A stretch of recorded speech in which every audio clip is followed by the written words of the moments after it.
Hi guys, hopefully the TV isn't too loud. My kid is watching it. So today, first I'm going to talk about my new haircut. I did it myself. Kind of proud of it. But so I figured out that brushing my hair is a very difficult task for me to do. Yeah, my daughter's going to come try and get in on this. Yeah, so I discovered that brushing my hair was a very difficult task for me to keep up with. I love my hair. Don't get me wrong. I absolutely adore it. But it was becoming a problem, a challenge for me. I'm not completely in touch with why. It might be a sensory thing, but I'm not completely sure why. But I found that I was not really brushing it, and I was just keeping it up in a ponytail all the time, and honestly it was just getting so matted and gross, and so I decided that I was just gonna cut it off. Hi.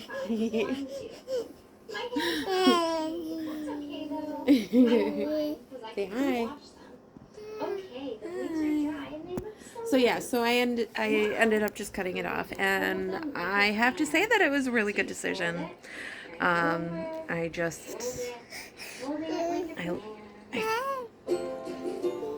feel better. I feel a little bit lighter. It's one less thing that I have to worry about and concern myself about, and that's really nice, I guess.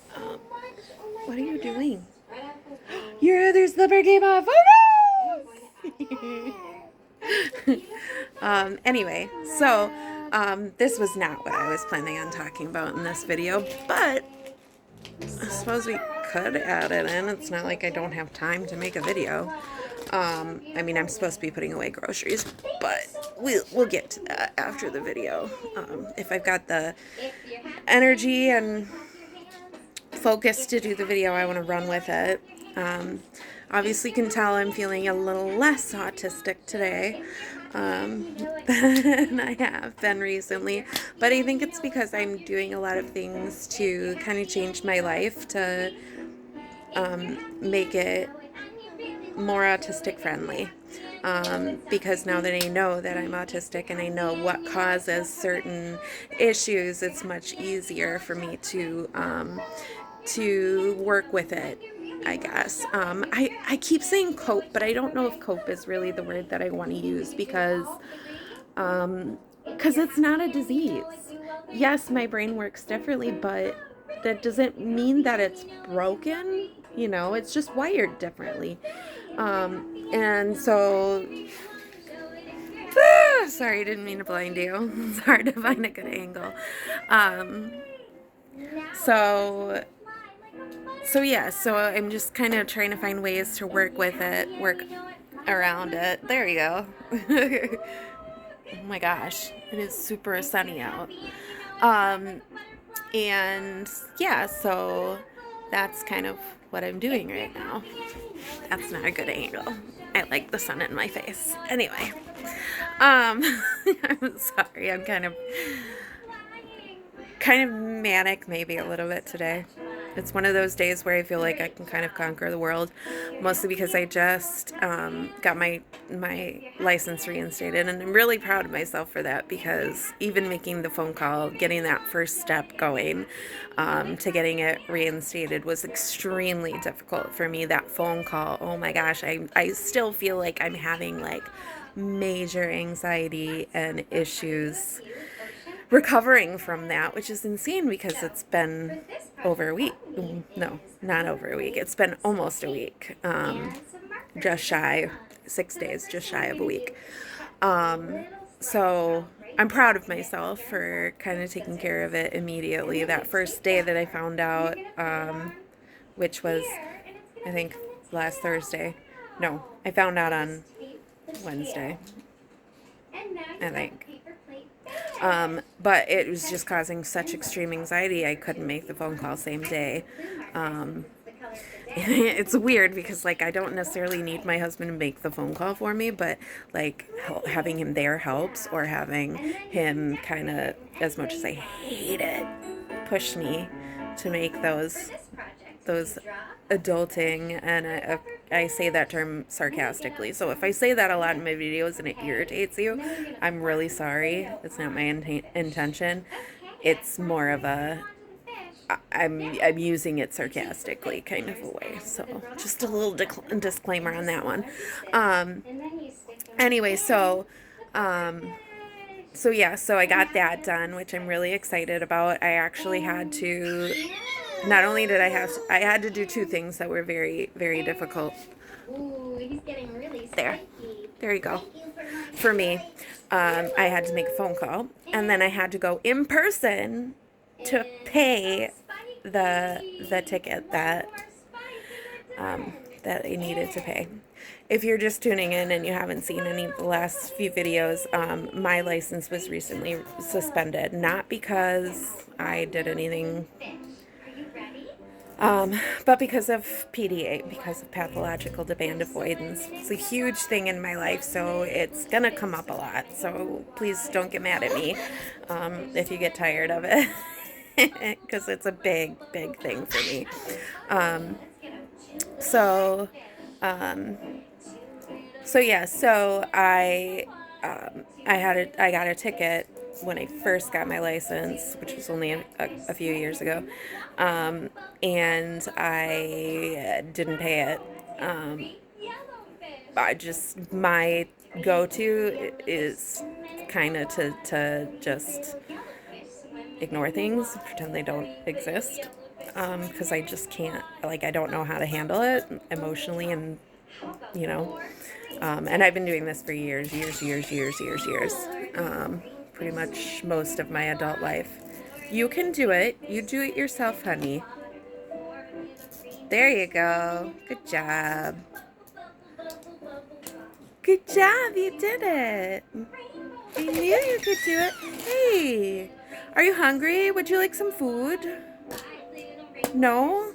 You seem like you're a little hangry. Here, I got some chips here. Do you want me to open them? Mommy's been craving these chips for days. Okay, so anyway. On? So I swear I'm eventually going to learn how to edit videos so you don't have to see all this in-between stuff, but anyway. So my license got suspended because I didn't pay this ticket. Which is weird because I managed to pay a ticket in between then. And, yeah. Anyway, so I'm really proud of myself because not only did I make the phone call, I also went into the municipal court and actually paid it in person, which was very difficult for me. But it helps to have some support. My mother-in-law took me, which was really nice.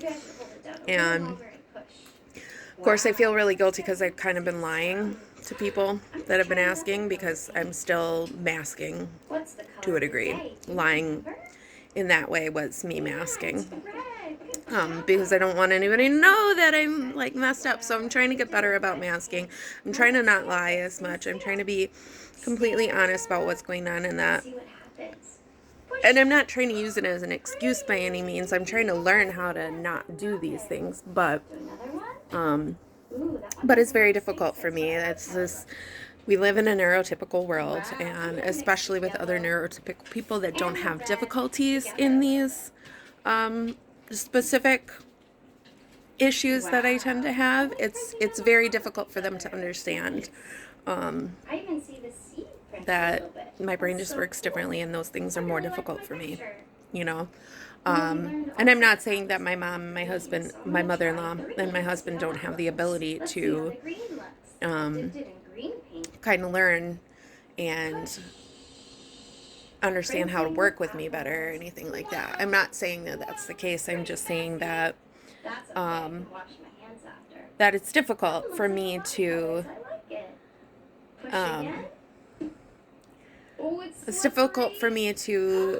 expect others to understand, I guess, and my expectation, just after living in a neurotypical world for so long, my expectation is to be treated less than, I guess. So it's hard for me to expose that part of myself, person to person. It's easy enough when you're talking to a camera when you're all alone,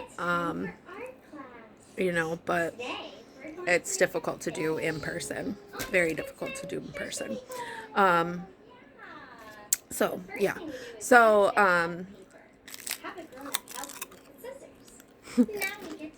so that was really cute. Sorry, guys. So, yeah. So I've been checking multiple times a day since I paid that to see if my license was ready to be reinstated. And up until this point, it was not. And I was really scared because tomorrow's Thanksgiving. And we're supposed to drive to Milwaukee to see my grandma, Isabel's great grandma, and my Aunt Debbie. I guess you don't really need to know her name. My aunt and my mom and my dad and my brother and his wife and my second cousin, I guess she would be. So we're all meeting up, and it's her first time actually meeting my daughter, my second cousin. So, yeah.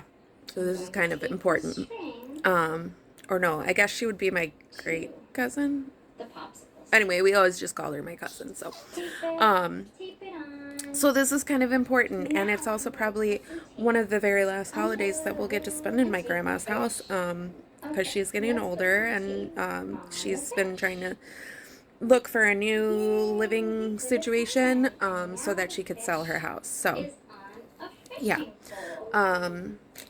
So it's kind of important to me, and it's one of the only shots this year that we're probably going to have, until, or because, we're all growing up and we have different families and we go different places, but anyway, that's neither here nor there. I'm proud of myself because I got my license reinstated. I took care of it all.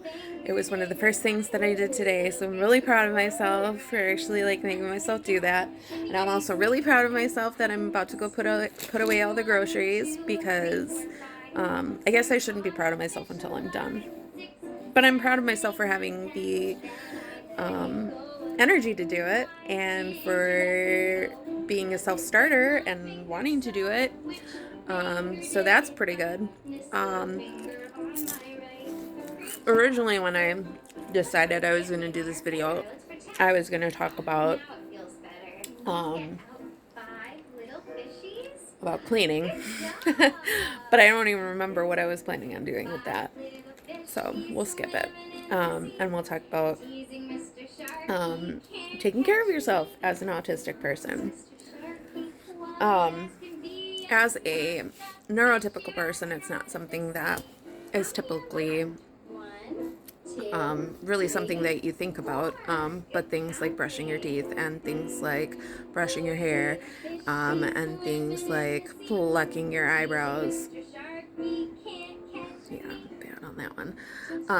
Those are all things that are very difficult for somebody that is not neurotypical, for a lot of reasons. There's the pathological demand avoidance. It's stuff you absolutely have to do. It's literally stuff you have to do. You cannot just not do it. Unless you cut your hair off.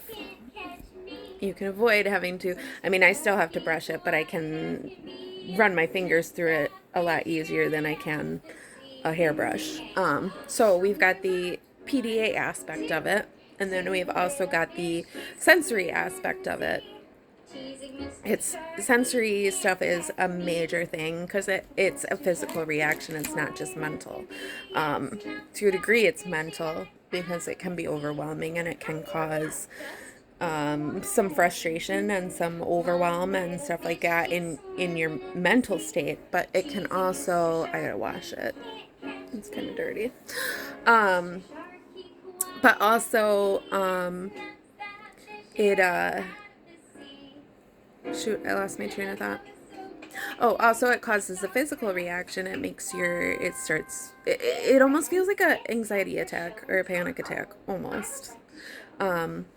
It your skin starts crawling and you feel like all of your insides are going to explode, kind of. You feel like your balloon and you're about to pop. That's what it feels like to me. That's the best way I can describe it. I feel like every little sensory thing, it's like an air pump for a balloon, right? Or for a basketball or something like that. So every single little sensory thing is like you're putting more air into the balloon and you're putting more air into the balloon and you're putting more air into the balloon until the balloon just pops. And, you know, and that's what it feels like. I guess that's the best way I can describe it. And once that balloon is stretched so far and you're about to pop, well, when you pop, you tend to have a meltdown or a shutdown. I just learned that this is a thing, that there is I understand that there's a difference. I didn't quite understand what the difference was. And I also didn't understand that some people tend to have more shutdowns than they do meltdowns. I'm one of those people. I tend to shut down before I'll melt down. And a shutdown can be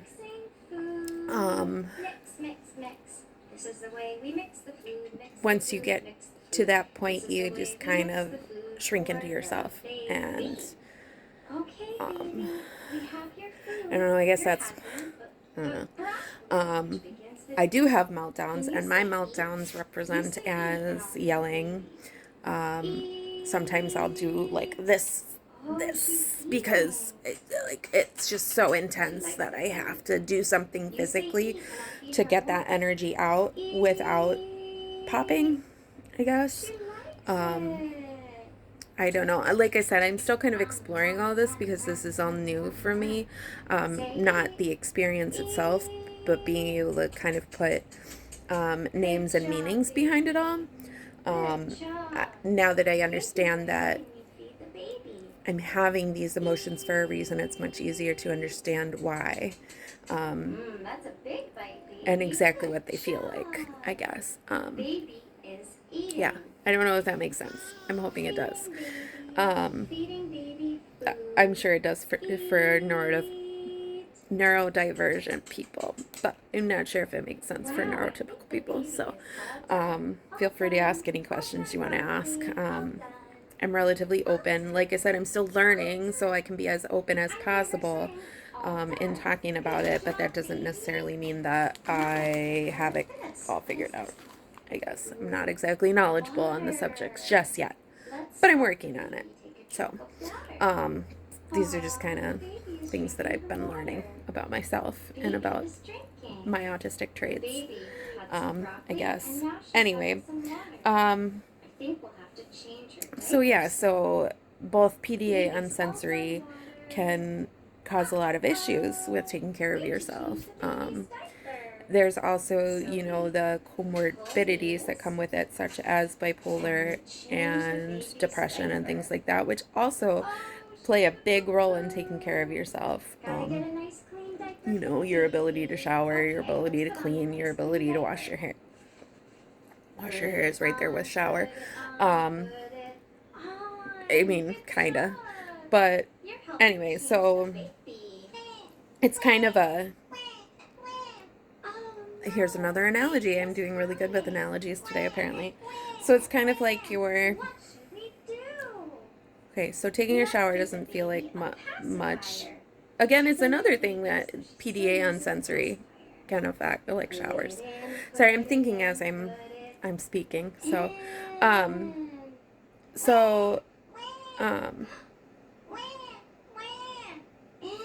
damn, lost my train of thought again. Well, I wasn't feeling super autistic at the very beginning of the video, but now I sure am. Good job. You helped the baby stop crying. Yeah. Let me see if I can catch up on my train of thought. You get to see kind of what I feel like I'm about to start shutting down, so I'm gonna try and calm down a little bit. It's kind of good that I'm catching this on camera. You kind of get to see what happens when I get really, really flustered or overwhelmed with what I'm talking about. You can see me doing my stem right now. One of my stems. I've got so many stems, but this is another one that I do. Okay, so I was talking about difficulty getting stuff done, and comorbidities. Oh my god, now everything is okay. I'm all right. Okay. I think I might end the video because I'm kind of feeling a little bit stressed out and overwhelmed, and I just kind of like tripped myself up, and it's making me get lost in my head. So I'm thinking I might end the video and I might come back to it. So if you get 2 videos today, that's why. Or I can think, oh, I was doing an analogy. Yay, I beat it. Okay. Small victories. So, an analogy. Okay, so you have all these reasons why you've got the PDA, you've got the sensory stuff, you've got the bipolar and depression and anxiety, and you've got all these things. So, neurotypical person, just imagine yourself just walking normal. Okay? Maybe add a 5-pound weight, because I mean it's tedious, right? So add a 5-pound weight. Okay, so you got PDA, which is a very heavy thing. So we'll call that a 20-pound weight because it's very, very heavy, and it's the majority of what weighs on me. Then you have anxiety. We'll call that a 15-pound weight because it's kind of on the heavy side. A little more so. So now you've got the depression. We'll call that a 10-pound weight. These are my personal weights. These are not, this is not a general. This is just my personal struggle. And then you've got sensory stuff. We'll call that 10.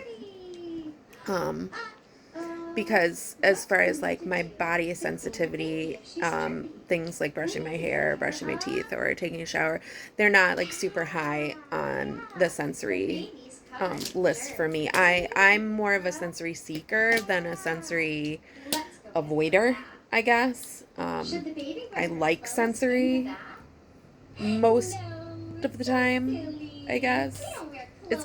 It depends on the sensory, I guess.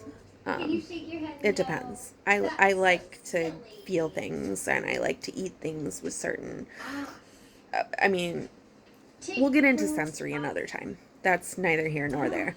But, yeah, so this weight.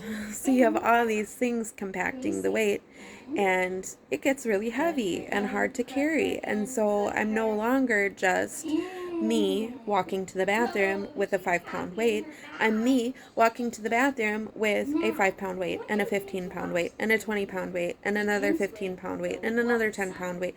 And it all compacts, and it gets to be so much so that I freeze. I get stuck, and I can't do what I need to do. Want another tip? And that's what my day-to-day life is like. So, yeah. And it always has been, and it probably always will be. But instead of letting that beat me, I just have to learn ways of making that weight a little less, making the anxiety a little less, making the sensory stuff a little less, figuring out ways to work around that. One of the ways that sensory can be better is taking a bath as opposed to a shower, when it comes to like showering and stuff. One of the ways that sensory can become less when I brush my hair is by cutting my hair, or using detanglers. One of the ways that, well, yeah. You know, it's like all these little small tweaks that you make in your life that make it so much easier and better to deal with. Yeah, yummy, just for you. So I guess I'll end my video on that. I'm thankful that you guys kind of got to see me lose it for a second. That was a very, very minor, mild shutdown, just so you know. So that was not, this is not an embodiment of what a lot of my shutdowns look like. But yeah, I hope you liked my analogies. Okay, so if you have any questions or you want to talk about it, or you guys want to give me your experiences or anything like that, you know how to do it, you know where to do it. You can contact me here or on Facebook. Um, Facebook by the same name as this um, this YouTube playlist.